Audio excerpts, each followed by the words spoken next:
বন্ধুরা, তোমাদেরকে কি বলবো, এই যে লাট সাহেব আমাদের, ঠিক আছে, কালকে রাত্রিবেলা দুটো চাদর কেচেছি মেশিনে অবশ্যই, তা হালকা হালকা ভেজা, তা আমি বললাম খাটের এই যে জায়গাটাতে একটু মেলে দিলে তাহলে কি হয়, হাওয়াতে যেটুকু ভেজা থাকে শুকিয়ে যাবে। লাট সাহেব দেখো তোমরা, দুখানা চাদরকে মুড়ে সে বসে রয়েছেন। বলো মাথাটা কেমন গরম হয় না, বলো তোমরাই বলো, একে কি দেওয়া উচিত? ভেজা শুকিয়ে এসেছে, আমি ভাঁজ করে এখন তুলে রাখবো, ঠিক করলাম যে ভাঁজ করে তুলে রাখবো চাদর দুটো। সে এখানে ভালোভাবে আরাম করে একেবারে বসে রয়েছেন। ভদ্র মহিলা, ভদ্র লোক তো নয়, মহিলা।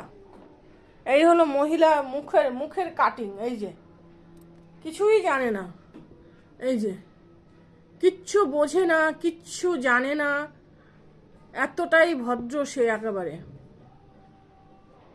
ম্যাও করে দাও, একটু ম্যাও করে দাও পিউ, একটু ম্যাও করো।